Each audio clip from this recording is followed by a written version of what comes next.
So, hello everyone. So, in the last lecture, we have learned about the female parts as well as the pollination and the kinds of pollination, about agents of pollination. So, in this lecture, we'll continue with the further topics. So, ठीक है. तो आज हम पढ़ेंगे सबसे पहले pollen pistol interaction के बारे में. ओके, पोलन पिस्टल इंटरेक्शन क्या है? बेसिकली अभी स्टिग्मा को ये पता करना होगा कि सही प्रकार का पोलन आके स्टिग्मा पे लैंड हुआ है या नहीं. ठीक है, क्योंकि कभी कभी क्या होता है, किसी और प्लांट स्पीशीज़ का पोलन आके लैंड होता है तो वो तो फर्टिलाइजेशन नहीं कर सकता. फर्टिलाइजेशन तो सेम स्पीशीज़ के पोलन को ही करना पड़ेगा. और हमने ये भी पढ़ा था कि कुछ प्लांट्स में सेल्फ इनकम्पैटिबिलिटी होती है. तो स्टिग्मा हर टाइम पोलन के साथ बातें करता रहेगा और अगर करेक्ट पोलन होगा, कंपैटिबल पोलन होगा तो वो जर्मिनेट करेगा. ठीक है, so let's do this. Okay, तो बेसिकली पोलन पिस्टल इंटरेक्शन क्या है? ये एक प्रकार का केमिकल इंटरेक्शन है. केमिकल्स के बीच में से ही केमिकल्स का यूज़ करके स्टिग्मा और यानी कि पिस्टल और पोलन कंटिन्यूसली एक दूसरे के साथ इंटरेक्ट करते रहेंगे. ठीक है, तो व्हाट इज़ द नीड, ज़रूरत क्या है इस चीज़ की? पिस्टल नीड्स टू रिकॉग्नाइज, मतलब पिस्टल को पहचानना पड़ेगा कि करेक्ट टाइप का पोलन स्टिग्मा पे लैंड हुआ है या नहीं. Pistil needs to recognise if the correct pollen has landed on the stigma. Okay, yes, अभी दो सिचुएशन है. अगर राइट पोलन, करेक्ट टाइप का पोलन लैंड हुआ है स्टिग्मा पे, तो उस टाइप के पोलन को हम क्या बोलेंगे? कंपैटिबल पोलन या राइट पोलन. और उस कंपैटिबल पोलन को वो स्टिग्मा और पिस्टल क्या करेगा? अलाउ करेगा जर्मिनेट करने के लिए. ठीक है, हाँ, अभी गलत टाइप का पोलन लैंड हुआ है, यानी कि अगर वो प्लांट स्पीशीज़ सेल्फ इनकम्पैटिबल है, मतलब हमने पढ़ा था लास्ट लेक्चर में सेल्फ इनकम्पैटिबिलिटी क्या होता है? अपने ही प्लांट के पोलन अगर उसी प्लांट के स्टिग्मा पे जाके गिरेगा तो उसको अलाउ नहीं करता प्लांट. वो क्यों होता है? ताकि वो क्रॉस फर्टिलाइजेशन को क्या प्रमोट करे. ठीक है, या फिर वो पोलन अगर किसी और स्पीशीज़ का हो तो वो क्या है? इनकम्पैटिबल है. ठीक है, तो इस टाइप के पोलन को जो स्टिग्मा है वो प्रिवेंट करता है फ्रॉम गेटिंग जर्मिनेटेड. ठीक है, तो ये बेसिकली क्या है? Pollen pistol interaction chemical interaction होता है. केमिकल्स के केमिकल्स का यूज़ करके पोलन को पहचानता है पिस्टल की ये करेक्ट पोलन है या नहीं, और अगर करेक्ट पोलन है तो वो उसको हेल्प करेगा ग्रो करने के लिए. ठीक है, अब आता है पोलन ट्यूब जर्मिनेशन या पोलन ग्रोथ क्या होता है. ओके, तो ये देखो, हमने पढ़ा था पोलन ग्रेन के बारे में. पोलन ग्रेन का स्ट्रक्चर हमने देखा था. एक्साइन होता है, जो मैं यहाँ पे बना रहा हूँ. एक्साइन होता है. ओके, अभी एक्साइन के बीच में हमने पढ़ा था कुछ जगह पे जो है एक्साइन पूरा कवर नहीं होता. जैसे अंदर जो इंटाइन है वो पूरा सेल को कवर करता है. एक्साइन ऐसा नहीं, कुछ पार्ट्स पे एक्साइन गायब होता है. तो इस वाले पार्ट जहाँ पे एक्साइन गायब होता है हम उसको क्या बोलते हैं? जर्म पोर. ये जो छेद होता है, जो एक्साइन जहाँ पे नहीं होता, उसके अंदर से जो हमारा सेल है, पोलन ट्यूब का सेल, कौन सा सेल? Vegetative cell. ठीक है, वेजिटेटिव सेल का जो साइटोप्लाज्म है वैसे ग्रो करने लग जाएगा, जिसके वजह से क्या होगा? जो हमारा वेजिटेटिव सेल का न्यूक्लियस है वो ऐसे बाहर आएगा एक ट्यूब के तरह. उसके पीछे पीछे कौन आएगा? हमारा जनरेटिव सेल का न्यूक्लियस.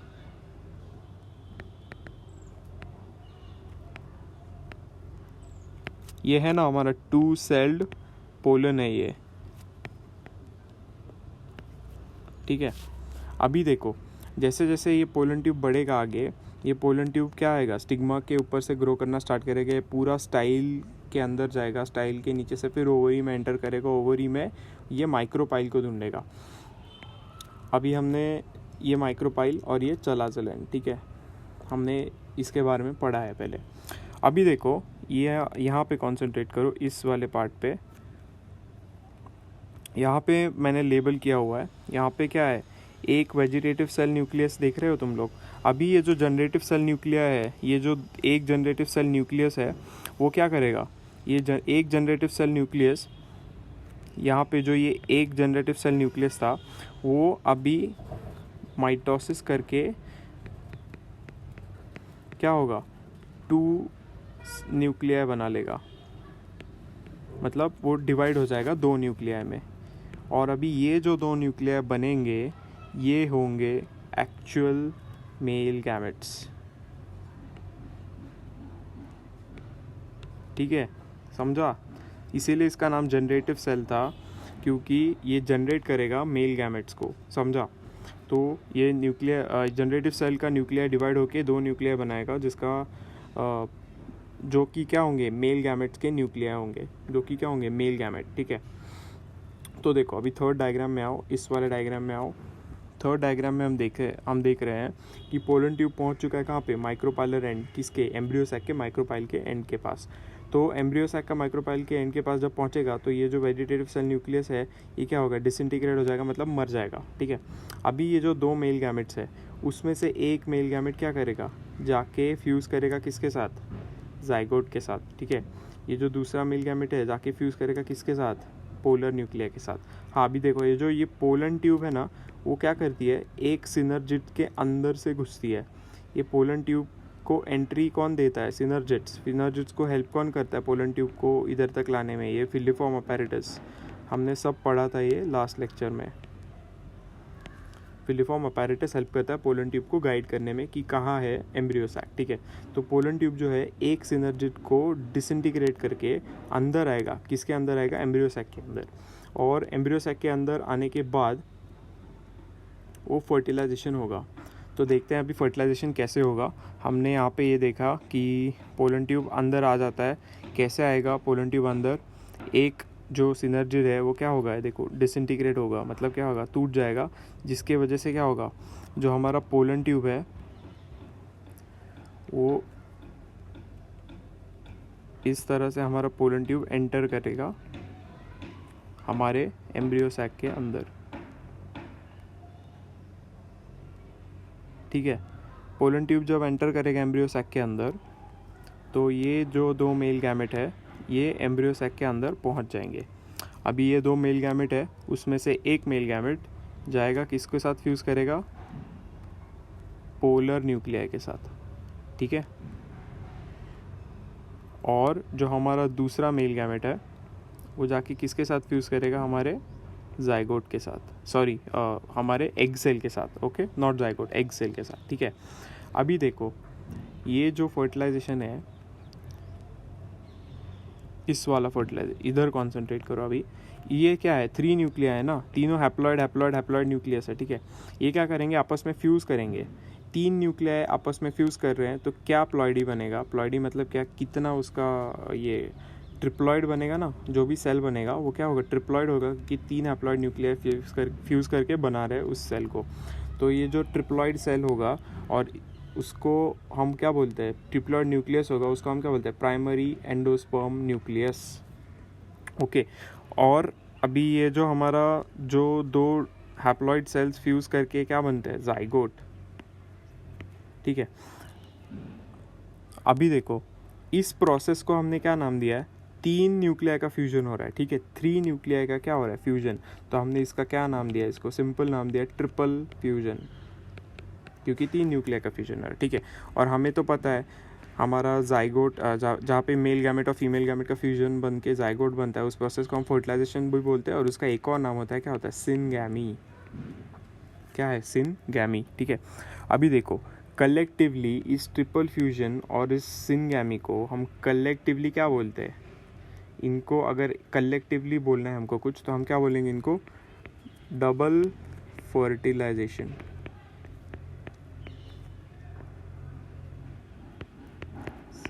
समझा। तो डबल फर्टिलाइजेशन क्या होता है, ट्रिपल फ्यूजन क्या होता है, सिनगैमी क्या होता है, इसमें कंफ्यूज मत होना, वेरी इजी कंसेप्ट, तुम समझ लो। हाँ अब देखो जैसे ही ये डबल फर्टिलाइजेशन होगा उसके बाद क्या होगा, जो बाकी के सेल्स है जिनकी अभी ज़रूरत नहीं है वो क्या करेंगे, डीजनरेट करेंगे। तो ये बचा हुआ सिनर्जिड गया, ये तीनों एंटीपोडल सेल भी गए, डीजनरेट होंगे। और अभी हम आगे जाके देखते हैं कि ये जो जाइगोट बना, सॉरी ये जो जाइगोट बना है ये वाला, और जो ये प्राइमरी एंडोस्पर्म न्यूक्लियस है वो क्या करते हैं वो हम अभी आगे देखेंगे, ठीक है। यस तो अभी आते हैं एम्ब्रियोजेनेसिस पे। जो हमारा जाइगोट का सेल बनेगा ये वाला, मैं अभी इसको शेड करके बताता हूँ तुमको।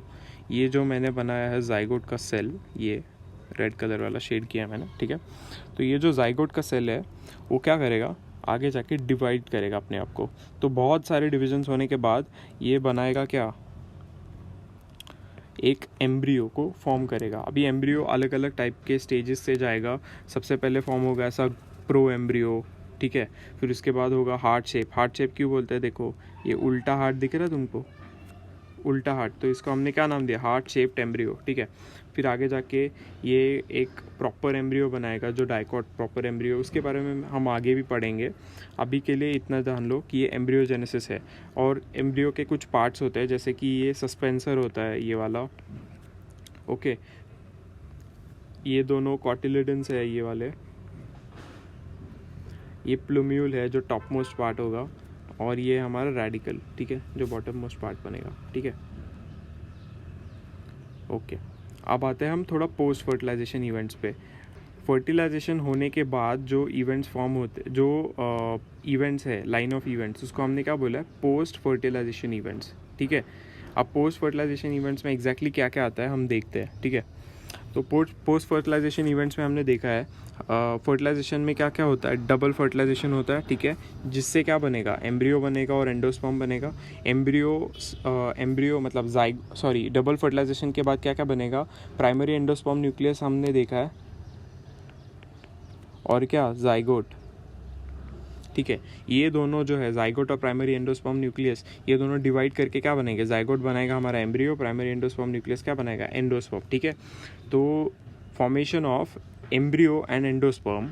एंड अभी जो ओव्यूल्स है, ओव्यूल्स किस में मैच्योर होंगे, ओव्यूल्स फर्टिलाइजेशन के बाद क्या बनेंगे, सीड्स बनेंगे। ओवरी जो है फर्टिलाइजेशन के बाद क्या बनेगा, फ्रूट बनेगा, ठीक है। तो ये तीनों चीज़ें जो होती है इनको हम कलेक्टिवली क्या बोलते हैं, पोस्ट फर्टिलाइजेशन इवेंट्स, ओके। अभी हम थोड़ा पढ़ते हैं एंडोस्पर्म के बारे में, ठीक है। व्हाट इज़ एंडोस्पर्म, ठीक है। आओ अभी एंडोस्पर्म पे। एंडोस्पर्म क्या है, यूजुअली ट्रिप्लॉइड, क्यों, क्योंकि ये किससे बना है, ट्रिपल फ्यूजन से बना है ना, ट्रिपल फ्यूजन से बनता है ना इसका न्यूक्लियस, तो ये क्या होता है, ट्रिप्लॉइड होता है, ठीक है, यूजुअली ट्रिप्लॉइड। एंडोस्पर्म क्यों बनता है, क्यों इस नेचर ने एंडोस्पर्म का फॉर्मेशन बनाया है, क्योंकि जो डेवलपिंग एम्ब्रियो है उसको न्यूट्रिशन देना पड़ेगा। एंडोस्पर्म का फंक्शन ही है, ये है कि ग्रोइंग एम्ब्रियो को न्यूट्रिशन देने के लिए एंडोस्पर्म होता है, ओके। तो what is the function of the endosperm, its function is to provide nutrition to the developing embryo, ठीक है। हाँ, अभी देखो most common type of endosperm कौन सा होता है, free nuclear endosperm. Free nuclear endosperm क्या है, मोस्ट कॉमन टाइप, मतलब मेजॉरिटी ऑफ प्लांट्स में कैसा एंडोस्पर्म होगा, फ्री न्यूक्लियर। फ्री न्यूक्लियर क्यों होगा, क्योंकि हमने पढ़ा है जब प्राइमरी एंडोस्पर्म न्यूक्लियस बनेगा ना, वो सिर्फ माइटोसिस करते जाएगा और न्यूक्लियर डिवीजन ही करेगा, साइटोप्लाज्मिक डिवीजन नहीं होगा। तो क्या होगा, एक ही सेल के अंदर बहुत सारे ट्रिप्लॉइड न्यूक्लियाई होंगे, तो उस टाइप के डिवीजन को हमने क्या बोला, न्यूक्लियर डिवीजन। और उस टाइप के एंडोस्पर्म को क्या बोलते हैं हम, फ्री न्यूक्लियर एंडोस्पर्म। हाँ, अभी जो नारियल पानी हम पीते हैं ना, वो नारियल का जो पानी है वो क्या एक्चुअली क्या है, वो है हमारा फ्री न्यूक्लियर एंडोस्पर्म। वो जो पानी पीते हैं हम, वो है हमारा फ्री न्यूक्लियर एंडोस्पर्म जो नारियल में होता है, ठीक है। हाँ, अभी जो नारियल में वाइट, मराठी में जिसको खोबरा बोलते हैं ना, खोबरा नारियल में होता है। अब मेरे को याद नहीं आ रहा अभी कि हिंदी में उसको क्या बोलते हैं। तो जो नारियल में होता है ना खोबरा वाइट कलर का, तो जिसको हम कुकिंग में यूज़ करते हैं, तो उसको इंग्लिश में क्या बोलते हैं, वाइट कर्नल ऑफ कोकोनट। वो एक्चुअली क्या है, वो है सेल्यूलर एंडोस्पर्म, ठीक है। वो क्या है, सेल्यूलर एंडोस्पर्म। हाँ, अभी देखो ये कभी कभी एमसीक्यू में ऐसा बोलते हैं कि coconut has double endosperm. Coconut has double endosperm क्यों, क्योंकि उसमें दो प्रकार के एंडोस्पर्म हमको दिखते हैं। एक तो फ्री न्यूक्लियर एंडोस्पर्म जो है नारियल पानी, और हमारा एक जो वाइट कलर का कर्नल है वो है हमारा सेलुलर एंडोस्पर्म। तो ऐसे दो प्रकार के एंडोस्पर्म दिखते हैं, तो that's why coconut has double endosperm, ठीक है, ओके। अभी एंडोस्पर्म क्या है, अभी जो एंडोस्पर्म क्या है, फर्टिलाइजेशन के बाद बनता है, ओके। और जो एम्ब्रियो जैसे जैसे बड़ा होता जाएगा वैसे वैसे एम्ब्रियो एंडोस्पर्म से न्यूट्रिशन लेते जाएगा। कभी कभी ऐसा होता है कि जो पूरा एंडोस्पर्म है वो खा जाता है, कौन, ग्रोइंग एम्ब्रियो। तो जो सीड बनेगा, मैच्योर सीड बनेगा, उसमें बचेगा ही नहीं कुछ एंडोस्पर्म। तो उस टाइप के सीड को हमने क्या बोला है, नॉन एंडोस्पर्मस सीड। क्यों, क्योंकि उसमें बचता ही नहीं है एम्ब्रियो। तो उस टाइप के सीड को हमने क्या बोला, non endosperm seed. Examples of non endosperm seeds क्या है, पी बीन्स और ग्राउंडनट, ठीक है। अभी कुछ केसेस में ऐसा होता है कि थोड़ा सा एंडोस्पर्म रह जाता है सीड में, मैच्योर सीड में, ठीक है। तो उस टाइप के सीड्स को हम क्या बोलते हैं, एंडोस्पर्मस सीड। मतलब क्या, जिसमें थोड़ा एंडोस्पर्म बच गया है उसको हमने क्या बोला, एंडोस्पर्मस सीड, ठीक है। एग्जाम्पल क्या है, कैस्टर और कोकोनट। ओके, अभी देखते हैं आगे। ओके, अभी देखो एम्ब्रियो, हमने एम्ब्रियोजेनेसिस, मैंने पीछे तुम्हें दिखाया था एम्ब्रियोजेनेसिस। ये हमने एम्ब्रियोजेनेसिस पढ़ा कि व्हाट अलग अलग स्टेजेस में कैसे दिखता है एम्ब्रियो डेवलप होके, जाइगोट डिवाइड करते करते बनाएगा क्या, एम्ब्रियो। एम्ब्रियो अलग अलग स्टेज में जाएगा, पहले प्रो एम्ब्रियो बनेगा, फिर उसके बाद हार्ट शेप्ड एम्ब्रियो होगा, फिर उसके बाद हमारा जो नॉर्मल एम्ब्रियो होता है जिसमें 2 कॉटिलेडन वगैरह एकदम, जिसको हम बोलते हैं मैच्योर एम्ब्रियो, वो बनेगा। ये यूजुअली डाइकॉट में है, इसीलिए 2 कॉटिलेडन, ठीक है। ऐसा वाला एम्ब्रियो डाइकॉट में दिखता है। ओके, हाँ भी देखो, 1-2 कंसेप्ट है एम्ब्रियो के बारे में जिसमें काफ़ी कन्फ्यूजन होता है लोगों को, तो मैं वो क्लियर करता हूँ अभी, ठीक है। एम्ब्रियो में ना 2 पार्ट्स होते हैं, ठीक है। एम्ब्रियो में क्या है, 2 पार्ट्स है। एक पार्ट को हमने क्या बोला है, एम्ब्रियोनल एक्सिस। एक पार्ट को हम क्या बोलते हैं, एम्ब्रियोनल एक्सिस। जो अब मैं इधर शेड कर रहा हूँ, ये क्या है, एम्ब्रियोनल एक्सिस, जो कि क्या है, मेन बॉडी है एम्ब्रियो का, ठीक है। और अभी जो मैं यहाँ पे येलो शेड कर रहा हूँ, ये क्या है, कॉटिलिडन, ठीक है। अब मैंने एम्ब्रियो को ऐसे जो कॉटिलिडन दोनों इधर चिपके हुए थे इस डायग्राम में, ये जो 2 कॉटिलिडन है, ये 2 एक दूसरे के पास पास थे। अब मैंने इनको क्या ओपन किया है साइड में, ठीक है। अब मैंने इन साइड को ओपन किया तो ये एम्ब्रियो ऐसा दिखेगा हमको, ठीक है। तो जब हम ओपन करते हैं एम्ब्रियो को तो हम थोड़ा देखेंगे, ये जो ब्लू शेड किया है मैंने, ये वाला, इसको हमने क्या बोला है, एम्ब्रियोनल एक्सिस, ठीक है। जो कि क्या आगे जाके एक्चुअल प्लांट बनाएगा, ठीक है। और अब देखो, ये जो कॉटिलिडन्स है, ये कॉटिलिडन का क्या फंक्शन होता है, इसमें स्टोर्ड, या अगेन फूड स्टोर करते रहेंगे आगे वाले एम्ब्रियो को खिलाने में, बिकॉज एम्ब्रियो डिवाइड करेगा ना, सेल डिवीजन के लिए एनर्जी लगती है, एटीपी लगता है, तो फूड कौन स्टोर, हमको जितना पॉसिबल होगा उतना फूड स्टोरेज एम्ब्रियो के लिए रखना पड़ेगा। तो कॉटिलिडन भी क्या करेंगे, स्टोर्ड फूड रखेंगे एम्ब्रियो के लिए, ठीक है। तो अभी देखो, ये जो एम्ब्रियोनल एक्सिस है, अभी ये देखो, ये कॉटिलिडन यहाँ से अटैच है ना एम्ब्रियोनल एक्सिस को, ठीक है। तो इसके ऊपर वाला पोर्शन, ये देखो जो मैंने यहाँ पे बनाया है, इसके ऊपर वाला पोर्शन को हमने क्या बोला है, एपिकोटाइल। एम्ब्रियो कॉटिलिडन के अटैचमेंट के ऊपर वाले पोर्शन को क्या बोलते हैं, एपिकोटाइल। कॉटिलिडन के नीचे वाले पोर्शन, कॉटिलिडन के पॉइंट ऑफ अटैचमेंट के नीचे वाले पोर्शन को क्या बोला है हमने, हाइपोकोटाइल। क्या बोला है, हाइपोकोटाइल, ठीक है। ओके, अभी देखो जो टॉप मोस्ट पॉइंट है, जिससे क्या बोलेगा, जिससे क्या बनेगा, स्टेम बनेगा। टॉप मोस्ट पॉइंट से क्या बनेगा, स्टेम बनेगा। एपिकोटाइल के टॉप मोस्ट पॉइंट को हमने क्या बोला, प्लूम्यूल, जिससे क्या बनेगा, स्टेम, ठीक है। हाइपोकोटाइल के बॉटम मोस्ट पॉइंट को हमने क्या बोला है, रेडिकल, जिससे क्या बनेगा, रूट। समझा। तो आई होप ये क्लियर होगा, व्हाट इज़ एपिकोटाइल क्या है, हाइपोकोटाइल क्या है, रेडिकल क्या है, प्लूम्यूल क्या है, ठीक है। ओके, अभी हम थोड़ा आते एक इम्पॉर्टेंट एरिया जहाँ से क्वेश्चन आते रहते हैं, ठीक है। तो सीड देखते हैं। ओके, तो पोस्ट फर्टिलाइजेशन, मतलब फर्टिलाइजेशन के बाद जो ओव्यूल होता है वो क्या होगा, मैच्योर होके क्या बनाएगा, ओव्यूल जो है मैच्योर होके क्या बनेगा, सीड बनेगा, ठीक है। Seed is formed from ovule, and एक इम्पॉर्टेंट लाइन है एनसीईआरटी में, final product of sexual reproduction in angiosperms क्या है, सीड, ठीक है। एमसीक्यू आता है, सीधा सीधा पूछता है, the final product of sexual reproduction in angiosperm is what, it is seed. Okay, अभी देखो सीड के कुछ पार्ट्स हैं। सीड में क्या क्या होता है, seed has seed coat. Seed coat मतलब क्या, सीड को प्रोटेक्ट करने के लिए, तुमने अगर छोले खाए होंगे, अगर छोले वगैरह अगर तुम भिगोते हो तो छोले का कवर निकलता है, ऐसा एक हल्का सा पतला ट्रांसपेरेंट कवर होता है, जिसको हम क्या बोलते हैं, वो एक्चुअली क्या है, सीड कोट है। और अभी देखो ओव्यूल में हमने पढ़ा था, इंटेग्यूमेंट होता है ना ओव्यूल को कवर करने के लिए, प्रोटेक्शन करने के लिए, तो वो ही इंटेग्यूमेंट्स क्या होंगे, फर्टिलाइजेशन के बाद क्या होंगे, सीड कोट बनाएंगे, ठीक है। अभी सीड के अंदर एक और चीज़ क्या होती है, एम्ब्रियोनल एक्सिस, जो हमने इस वाले डायग्राम में पढ़ी, एम्ब्रियोनल एक्सिस, ठीक है। और दूसरी चीज़ कौन सी होती है, कॉटिलिडन, ठीक है। तो एम्ब्रियोनल एक्सिस क्या करेगा, forms the main plant body. Embryonal axis is what it forms the main plant body. आगे जाके बनाएगा मेन प्लांट का जो प्लांट है वो किससे ओरिजिनेट होगा, एम्ब्रियोनल एक्सिस से. ठीक है. कॉटलिडन क्या होंगे, कॉटलिडन का फंक्शन क्या है, it has stored food for the embryo. Okay. अभी एक इम्पॉर्टेंट हमने जो पहले ही पढ़ लिया है, जैसे कि कुछ सीड्स में क्या होता है, एंडोस्पर्म बच जाता है थोड़ा सा. तो जिस सीड में थोड़ा सा एंडोस्पर्म बच जाता है उसको हम एक और नाम देते हैं. एंडोस्पर्मस सीड हमने पढ़ा था, उसको हम एल्ब्यूमिनस सीड भी बोलते हैं. क्या बोलते हैं, एल्ब्यूमिनस सीड, जिसमें क्या है, एंडोस्पर्म बचा हुआ है. हमने इसके एग्जांपल्स भी पढ़े थे, क्या है, पी, बीन, ग्राउंडनट. ओके.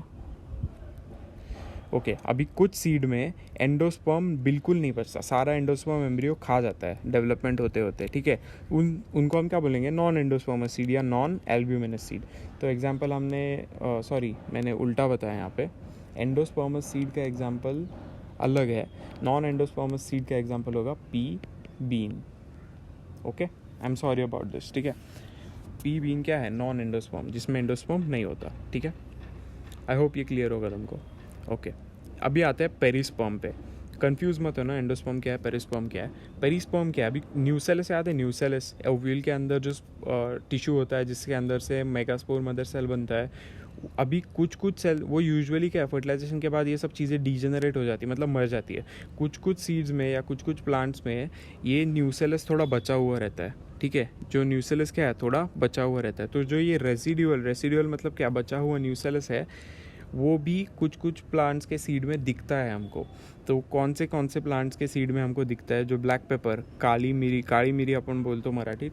तो जो ब्लैक पेपर है वो, और बीट खाते हो, बीट इज़ हेल्दी. ठीक है. Eat beat. So that's called perisperm. ठीक है. हमने माइक्रोपाइल पढ़ा था. एक ओपनिंग होता है जिसके अंदर से क्या आएगा, पोलन ट्यूब आएगा. ओव्यूल के अंदर एंट्री पॉइंट क्या है, ओव्यूल का माइक्रोपाइल. याद है तुमको, आई होप तुमने पढ़ा होगा. ठीक है. तो micropyle is what, an entry point for into the ovule. अभी ओव्यूल क्या बन रहा है, मैच्योर होने के बाद, आई मीन फर्टिलाइजेशन होने के बाद, सीड. ओके. तो अभी सीड में माइक्रोपाइल का फंक्शन क्या होगा, पानी के लिए एंट्री पॉइंट होगा, ऑक्सीजन के लिए एंट्री पॉइंट होगा, है ना. है तो वो सेल्स ही लिविंग सेल्स, तो they need water and oxygen. तो कहाँ से आएगा वाटर एंड ऑक्सीजन, माइक्रोपाइल के थ्रू आएगा. क्या आएगा, वाटर एंड ऑक्सीजन. ठीक है. ओके. अभी एक इम्पॉर्टेंट कंसेप्ट पे आते हैं सीड के, डॉर्मेंसी मतलब क्या. अभी जैसे हमने पढ़ा है ना कि हाइबरनेशन, पता है हाइबरनेशन, फ्रॉग्स, पोलर बेयर वगैरह. जैसे विंटर सीजन है, अनफेवरेबल कंडीशन है, फूड नहीं मिल रहा, पानी नहीं मिल रहा, टेम्परेचर अनसूटेबल है. तो इस टाइप के कंडीशन में क्या है, जो एनिमल्स है वो क्या सो जाते हैं, मतलब क्या इनएक्टिविटी के स्टेज में चले जाते हैं, सो जाते हैं. उसको हम क्या बोलते हैं, हाइबरनेशन. सेम चीज़ जब सीड करेगा ड्यूरिंग अनफेवरेबल कंडीशंस लाइक क्या, reduced water content, reduce oxygen content या अनसूटेबल टेम्परेचर, जो एम्ब्रियो है सीड के अंदर वो क्या करेगा, इनएक्टिविटी के स्टेज में चला जाएगा. उस स्टेट को हमने क्या बोला है, डॉर्मेंसी. कुछ सीड्स हज़ारों साल तक डॉर्मेंट रहते हैं. वो तुमने एनसीईआरटी पढ़ोगे तो तुम्हें दिखेगा, वो आर्कटिक टुंड्रा में सीड मिला था हमें. वो I don't remember the exact statistics, but तुम वो पढ़ो पैराग्राफ, उसमें 2 एग्जांपल्स है जो कि डॉर्मेंसी है सीड का. तो बहुत सालों तक सीड डॉर्मेंट रह सकते हैं डिपेंडिंग ऑन द स्पीशीज़. ठीक है. एक इम्पॉर्टेंट चीज़ ये है कि ये जो डॉर्मेंसी है सीड का वो क्या है, रिवर्सिबल है. मतलब क्या, जैसे ही नॉर्मल कंडीशन आएगा, जैसे ही नॉर्मल वाटर कंटेंट उसको मिलेगा, जैसे ही नॉर्मल ऑक्सीजन कंटेंट होगा, जैसे सूटेबल टेम्परेचर होगा, जैसे ही कंडीशन सूटेबल होंगी सीड के क्या, जर्मिनेशन के लिए, वैसे ही क्या, ये डॉर्मेंसी का स्टेज से बाहर आएगा एम्ब्रियो और क्या करेगा, जर्मिनेट करेगा. तो ये क्या है, रिवर्सिबल स्टेज है. रिवर्सिबल मतलब क्या, ये टेम्पररी स्टेज है. ठीक है. तो डॉर्मेंसी इज़ रिवर्सिबल. ठीक है. ओके. अब आते हैं फ्रूट्स पे. ठीक है. फ्रूट्स किससे बनते हैं हम, fruits are developed from ovary. ठीक है. Fruits develop from ovary after fertilisation. ठीक है. Normally fruits are form from ovary after fertilisation. ठीक है. ओवरी का जो वॉल होता है, ओवरी का जो वॉल है वो क्या आगे जाके बनेगा, फ्रूट का वॉल. ऑब्वियसली ओव्यूल्स का इंटेग्यूमेंट क्या बना आगे जाके, ओव्यूल का इंटेग्यूमेंट आगे जाके क्या बना, सीड कोट। ओके, तो ओव्यूल का इंटेगुमेंट आगे जाके सीड कोट बना, तो वैसे ही इधर ओवरी का वॉल जो है आगे जाके क्या बनेगा, फ्रूट वॉल, जिसको हम क्या बोलते हैं, फ्रूट के वॉल को हम क्या बोलते हैं, पेरिकार्ड। ओके, अभी देखो इस फर्टिलाइजेशन के बाद ना जो पेटल सेपल वगैरह जो होते हैं ना, वो सब अननेसेसरी हो जाता है, ठीक है। और वो भी जो एंथर वैंथर होता है उनका काम हो गया, अभी जिनका काम हो गया वो निकल लेंगे, ठीक है, वो क्या होंगे, degenerate. So other floral parts what undergo degeneration, मतलब मर जाते हैं, ठीक है। अभी देखो there are some terms, true fruits क्या है, हमने क्या पढ़ा, फ्रूट्स किससे बनते हैं, ओवरी से बनते हैं, राइट। तो ट्रू फ्रूट्स कौन से होंगे, जो सिर्फ और सिर्फ ओवरी से बनेंगे, उन फ्रूट्स को हम क्या बोलेंगे, ट्रू फ्रूट्स। जो प्योरली सिर्फ और सिर्फ ओवरी से बनेंगे उनको हमने क्या बोला है, ट्रू फ्रूट्स। ओके, जो कि मोस्टली फ्रूट्स क्या होते हैं, ट्रू फ्रूट्स, ठीक है। अब there are some false fruits क्या है, जो ओवरी के अलावा किसी और पार्ट से भी बनते हैं। एक बात याद रखो, ओवरी के अलावा किसी और पार्ट से भी बनेंगे। अभी जैसे एग्जाम्पल क्या है, एप्पल, कैश्यू, स्ट्रॉबेरी, इनमें क्या है, जो फ्लावर का थैलेमस, पता है ना तुमको, फ्लावर का थैलेमस वो भी कंट्रीब्यूट करेगा, ओवरी के साथ मिलके थैलेमस भी कंट्रीब्यूट करेगा किस में, फ्रूट फॉर्मेशन में, ठीक है। तो उन फ्रूट्स को हमने क्या बोला, फॉल्स फ्रूट्स, ठीक है। हाँ, अभी देखो एक इम्पॉर्टेंट हाईली रिपीटेटिव क्वेश्चन आता है, व्हाट आर पार्थिनोकार्पिक फ्रूट्स। हमने पढ़ा ये सारे, हम क्या अभी पढ़ रहे हैं, पोस्ट फर्टिलाइजेशन इवेंट्स। क्या पढ़ रहे हैं हम, ये post fertilisation events. Post fertilisation events में हमने पढ़ा है कि जो फ्रूट है वो भी कब बनता है, फर्टिलाइजेशन के बाद बनता है, ठीक है। बट अभी कुछ प्लांट्स ऐसे हैं जिनमें फर्टिलाइजेशन भी नहीं हुआ तो भी उनका जो ओवरी है वो आगे जाके डेवलप किस में होगा, फ्रूट में, समझा। तो the fruits which are formed without fertilization, fruits from without fertilization, जो कि यूजुअली सीडलेस है। सीड्स कब होंगे, हमने वो लाइन पढ़ा था एनसीईआरटी का, ultimate product of sexual reproduction in angiosperm is what, seed. Okay, तो यूजुअली अभी पार्थेनोकार्पिक फ्रूट्स में क्या, फर्टिलाइजेशन तो हो नहीं रहा, फ्रूट तो डायरेक्टली बन रहा है, तो उन फ्रूट्स में सीड होगा क्या, नहीं होगा। तो वो जनरली कौन से है, सीडलेस फ्रूट, ठीक है, उनमें सीड नहीं होता। अभी एग्जांपल ऑफ पार्थेनोकार्पिक फ्रूट क्या है, हमारा फेवरेट बनाना, ठीक है। बनाना में सीड्स बहुत कम दिखते हैं, जो बनाना एक्चुअली फर्टिलाइज करके बनते हैं उनमें थोड़े ब्लैक सीड्स दिखेंगे, अदरवाइज बनाना में सीड नहीं होते। क्यों, क्योंकि वो पार्थेनोकार्पिक फ्रूट है। Okay, I am sorry about some background noises, but I can't help with. Okay, अभी आते एक और इम्पॉर्टेंट टर्म पे जिसको एपोमिक्सिस बोलेंगे, ठीक है। एपोमिक्सिस क्या है, कुछ प्लांट्स ना इतने चालाक है, उन प्लांट्स को क्या है, सीड बनाना है। सीड क्यों बनाना है, ताकि उनका जनरेशन आगे बढ़े, ठीक है, ताकि उनका स्पीशीज सर्वाइव करे। तो कुछ प्लांट्स ने क्या किया है, एक फंडा तैयार किया, एक स्पेशल मैकेनिज्म डेवलप किया, जिसमें जैसे हमने पहले पढ़ा था, fruits without fertilisation are called parthenocarpic fruits. Okay, तो देयर आर सम प्लांट्स जो कि क्या, सीड्स बना सकते हैं, फर्टिलाइजेशन के बिना क्या बना देंगे, सीड्स बना देंगे। सीड में क्या होता है, एम्ब्रियो, ठीक है। तो क्या, seeds without fertilisation, the mechanism to form seeds without fertilisation is called what, apomixis, ठीक है। अभी ये जो क्या है, ये है तो एसेक्सुअल रिप्रोडक्शन, ना इसमें मेल गैमेट है ना इसमें फीमेल गैमेट बनेगा। ओके, है तो क्या है, ये एसेक्सुअल रिप्रोडक्शन, क्योंकि इसमें फर्टिलाइजेशन नहीं हो रहा, ठीक है। बट ये एसेक्सुअल रिप्रोडक्शन है, हमने पढ़ा है सीड्स किससे बनते हैं, सिर्फ सेक्सुअल रिप्रोडक्शन के बाद। तो क्या ये है तो एसेक्सुअल रिप्रोडक्शन, बट ये कॉपी किसकी तरह कर रहा है, कॉपी किसको कर रहा है, ये सेक्सुअल रिप्रोडक्शन को। क्योंकि क्यों कॉपी कर रहा है ये, क्योंकि ये सीड्स बना रहा है, ठीक है, समझा। तो it's a asexual reproduction which mimics the sexual reproduction. Okay, अभी देखो अलग अलग तरीके हैं जिससे ये एपोमिक्सिस हो सकता है। एपोमिक्सिस का एक तरीका है कि जो एग सेल बनेगा ना एम्ब्रियो सैक में, वो सीधा डिप्लॉयड एग सेल ही बनेगा, ठीक है। अभी डिप्लॉयड एग सेल बन गया, यूजुअली सेल क्या होना चाहिए, डिप्लॉयड होना चाहिए, अपने आप डिवाइड करने लग जाएगा, अपने आप एम्ब्रियो बना देगा, ठीक है। तो यूजुअली क्या, ये एक एग्जाम्पल है।